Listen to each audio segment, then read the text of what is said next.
Namaste dear students, welcome back to online classes brought to you by Vivekananda PU College. I am Supreet Casey. In today's class we are going to talk about the chapter called as biodiversity. Biodiversity. Okay, biodiversity. In previous classes we have discussed about what is biodiversity, what are the types or classification of biodiversity, what is the description of the biodiversity, how the organisms are distributed or the distribution of biodiversity all over the world we have seen, latitudinal gradient, species area relationship, all these important concepts we have discussed. And even we have discussed about loss of biodiversity, what are known to be the evil quartets, habitat loss, your co-extinction, alien species invasion, over exploitation, all these we have studied. As well as even we have approached what are the reasons to conserve biodiversity, these things we have discussed, right? Okay. In today's class, we are going to talk about how to conserve biodiversity, in what method we can conserve biodiversity. That is we are going to study today, okay? How to conserve biodiversity. The question is how to conserve biodiversity. How to conserve biodiversity. In previous classes, why we need to conserve biodiversity we have seen, right? Okay. Today, we are going to talk about how to conserve biodiversity. Dear students,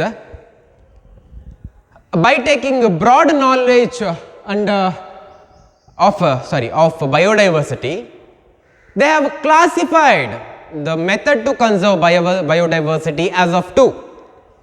One is in situ conservation, in situ conservation. The second one is called ex situ conservation. In situ conservation, the second one is ex situ conservation. As the name says, in situ, something resembling with the inside, right? Inside, yes. Ex situ, outside of the site. Ex situ, outside of the site. Okay. Let us see the first one as in situ conservation. In situ conservation. Okay. In situ conservation. In site.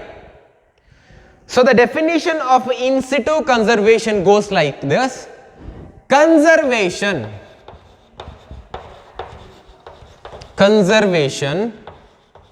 of the organism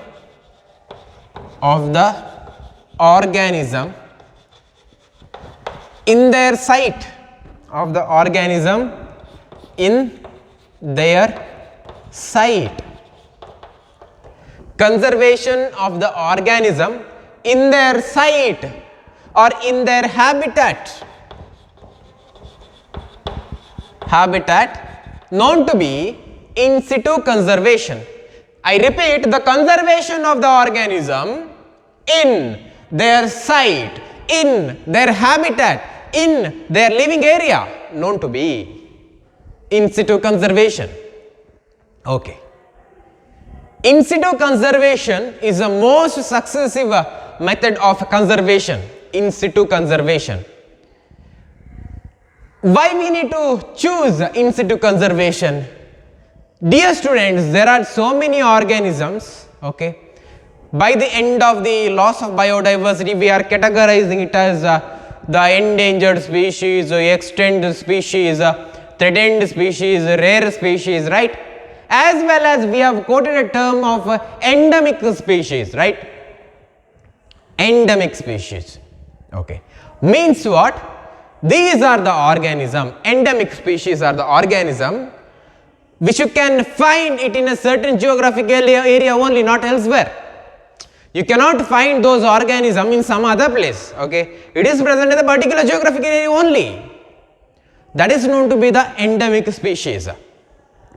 Okay, so if a certain kind of organism is living in a particular area, you cannot take the organism and get take the organism and transfer to other place where you can nourish them. No, you cannot do that. So the endemic species is a species which can live in a particular area only. Okay, here we have there is one hidden agenda, and in situ conservation is like, if you conserve the organism, if you are trying to conserve a particular species or the organism, simultaneously the whole biodiversity also conserved there. Means what? If you are trying to conserve a tiger, okay, simultaneously along with the tiger the whole forest is also conserved, right? Whole forest is conserved. Means what? When you are trying to conserve a particular organism, the surrounding environment also conserved, the surrounding biodiversity is also conserved. Getting my point? When you try to conserve a tiger, when you try to conserve an elephant, when you try to conserve some or other organism, birds, whatever it is, the organism which are holding the whole system of these species also conserved. The whole forest is conserved. So the whole biodiversity in the forest is conserved. This is why I said the in situ is the most successful one and the efficient one. As I just told you, the endemic species, there are certain geographical area where you can find certain organisms only. Okay, you cannot find that organism in some other place. That kind of a geographical area known to be biological hotspot. What it is? Biological hotspot. Biological hotspots. Hotspots. What is biological hotspot, sir? Biological hotspots are the geographical area, okay, where a certain kind of organisms are living which cannot found elsewhere. Nothing but you can find the endemic species there. Endemic species. You cannot find this endemic species in some or other place. No, you cannot find it in elsewhere. You can approach, you can find this organism in particular geographical area only. That geographical area is termed as biological hotspots. I repeat, this area which holding your endemic species known to be biological hotspots. This is very important, biological hotspot. Dear students, if you take a count of hotspot, okay, in the world we have 34 biological hotspots. This is a number, 34 biological hotspots. Out of 32, okay, out of 32, 3 of biological hotspot can be found in India. 3 of the biological hotspots can be found in India. What are these 3 biological hotspots? The first one is your Western Ghats. The first one is your Western Ghats. Western Ghats. Western Ghats. Okay. Out of 34, 3 is present at the India. The first one is known to be Western Ghats. The first one is Western Ghats. The second one is Indo-Burma region. Indo-Burma region. Indo-Burma region. Even this Western Ghats, including Sri Lanka. Sri Lanka. The belt of Western Ghats is migrate out till the Sri Lanka. Till Sri Lanka. This is Indo-Burma, the second example. The third example, which is very important, is Himalaya. Himalaya. Western Ghat, Indo-Burma, Himalaya. These are the 3 biological hotspots you can find in India out of 34. 3 lies in India. Okay, fine. So we have studied this. Okay. When you try to conserve the organism at the particular site, in their site known to be in situ, the in situ conservation involving the organism known to be the endemic species. Okay, the area involving endemic species known to be the biological hotspot. Out of 34 hotspot around the world, 3 will be present in the India. The 3 are this: Western Ghats, Indo-Burma, Himalaya. So simple it is, right? Okay, fine. Okay, let us talk about the next concept. Have you ever heard the something called as sacred groves, sacred species? Have you ever heard that? No, right? Let me discuss about that. Okay. Sacred groves, sacred species. What do you mean by sacred groves and sacred species? Sacred groves, sacred species. What do you mean by this? What do you mean by this? Groves means a group of trees, like trees, group of trees means what? Group of trees. Yes, groves means a group of trees. If a particular area, plants or the forest is conserved, protected by the cultural belief or religious belief, this is important. Cultural belief, religious belief,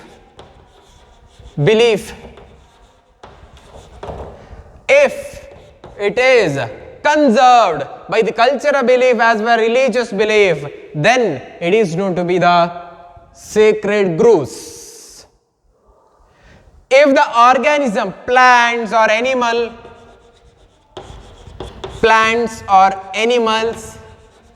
are conserved, okay, if the plants or animals are conserved, same sentence, by the cultural belief or religious belief known to be the sacred species.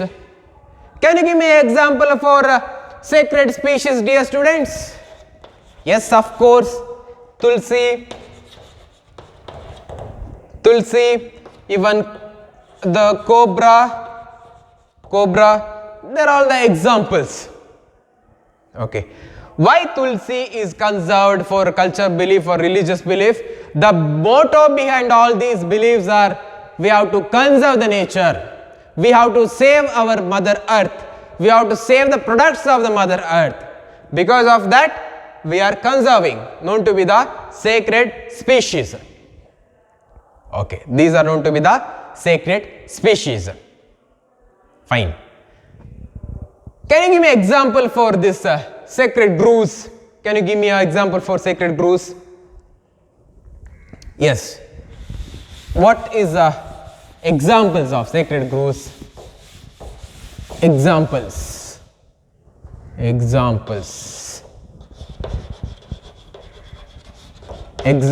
of sacred groves. This is important.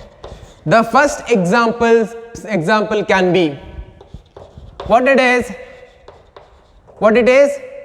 The first example is Kasi and Gentia, present at Meghalaya.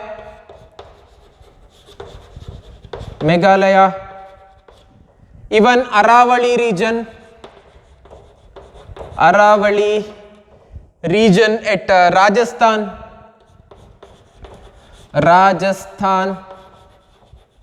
Aravali region at the Rajasthan. Even third one is Western Ghats, which is running in Karnataka, Kerala, that Western Ghat belt line. Okay, and this is important, Western Ghat. The Western Ghat is very important. And the fourth one is Chanda and Bastiar present at Madhya Pradesh. Chanda and Bastiar present at Madhya Pradesh. These are the examples. I repeat, Kasi and Janshia at Meghalaya, Aravali region at Rajasthan, Western Ghat belt at Karnataka, Chanda and Bastiar at Madhya Pradesh. These are all the examples of your sacred groves. Sacred groves. I repeat, these are the examples of sacred groves. This is important. Can you give me some other examples to conserve the organism? Out of this, there are so many other places. We have other places to conserve biodiversity. What are the other places we can have to conserve biodiversity? What are the other places we can have? This is well known place. What it is? Yes, bioreservoir or bioreserve zone. Second one can be what? It can be the national park, right? National park.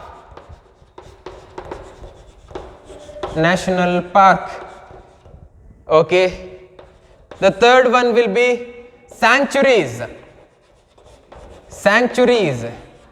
These are all some other places to conserve the wildlife, to conserve the biodiversity. Okay. We have a biosphere that is of number 14.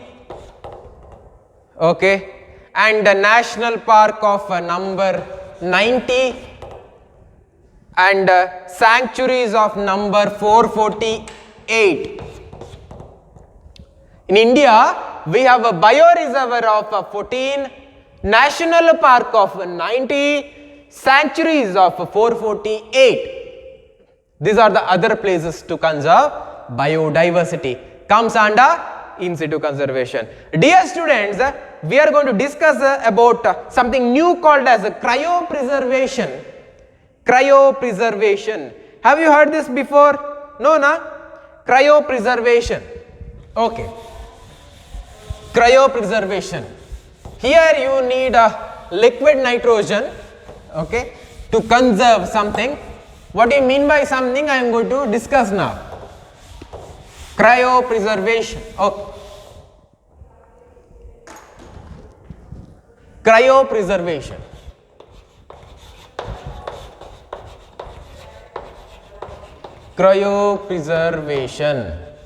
Okay. This is so simple. Conserving or preserving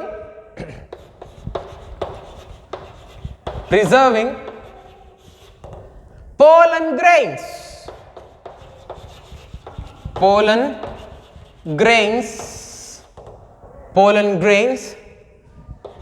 in liquid nitrogen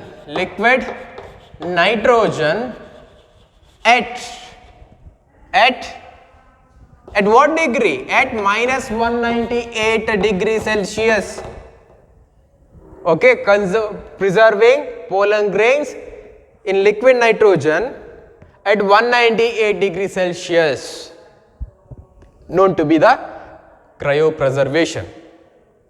Okay. This can another method to conserve the biodiversity. Another method. Let us talk about ex situ conservation.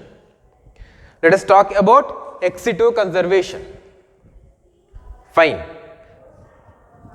As just we defined in situ conservation, right?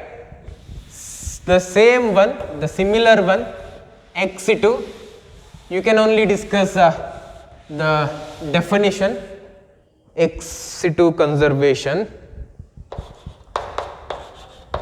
ex situ conservation. Ex situ conservation. What exactly mean by ex situ conservation? Ex situ, ex, something out of the site, right?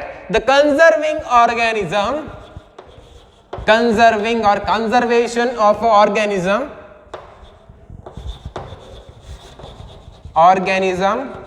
outside of their habitat or site,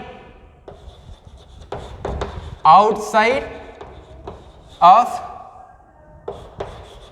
their site, outside of their site. But here there is a condition, under human care. I repeat, conservation of organism outside of their site or habitat, both are same, habitat, under human care is known to be your ex situ conservation. To conserve the organism outside of their habitat, we must produce or give a great comfortable zone for their survival. So human need to care them out. Throughout human care is required. Fine. Throughout human care is required. Why throughout human care is required, dear students? Because we are, see, from their own habitat, we are taking the organism and we are, looking after an organism in a particular, in other grounds where it cannot adjust so easily. So that we must provide a necessary environment, ground to their survival, so that the human care is most required. In India, we have zoological parks, right? We have zoological parks, then botanical garden,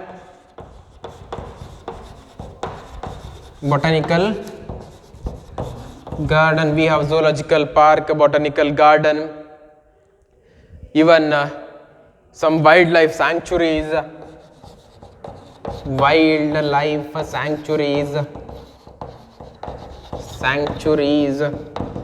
then cryopreservation also holds good here. Cryopreservation. Okay. Even in some other case, seeds are kept conserved or preserved, called as a seed bank. These are all the things that comes under your ex situ conservation. Conserving the organism outside of their site under human care, known to be the ex situ conservation, zoological park, botanical garden, wildlife sanctuaries, cryopreservation, seed bank, all can be the example for ex situ conservation. Okay. Then what are the steps the countries in the world have taken for conservation of biodiversity? Okay.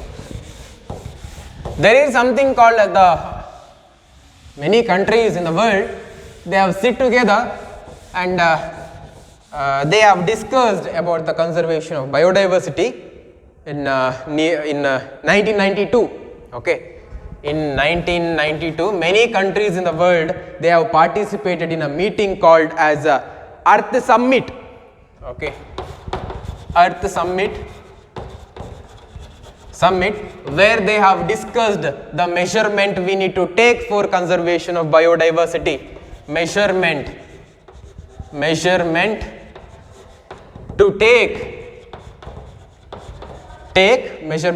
conserve the biodiversity was the agenda of the meeting. When? In 1992. That is the case. Okay. But in again 2002, again a meeting was held. 2002. 190 countries of the world have participated in this meeting. Okay. This meeting 2002, 190 country participated in the meeting, where they have taken a decision that how to conserve a biodiversity with a limited time, and they have discussed current condition or scenario of biodiversity as well as how to conserve biodiversity. Okay, they have put a plan till 2010. Within this span of a time they must reach their discussed goal. That is the thing. And in 1992, Rio de Janeiro was a place to held the Earth Summit. This is the history part. 1992, Rio de Janeiro was the place to meet about the Earth Summit. But in 2002 again the meeting was held. 190 countries in the world have participated and discussed the correct scenario or condition of biodiversity and how to conserve biodiversity within a span of 8 years. They have put a goal of 2010. Within a span of time they must reach out their goal, and which was their agenda. This is about the steps taken by different countries to meet the level to conserve biodiversity. Fine. At the end, the conservation of biodiversity or keeping our environment so safe is our primary responsibility. Okay, so we must put our hands together to conserve our biodiversity, because it's our first duty, as well as that should be the motto of our life. Okay, by saying that I am wind up the class. So this is the ending of your biodiversity. We have discussed biodiversity, types of biodiversity, latitudinal gradient, species area relationship, as well as loss of biodiversity, reasons for loss, and why we need to conserve biodiversity, and what are the steps taken to conserve biodiversity with the methodology. All these things we have discussed. So this is the ending of the story. Thank you so much for watching my class. Stay safe, stay at home, take care, and have a nice day. Thank you.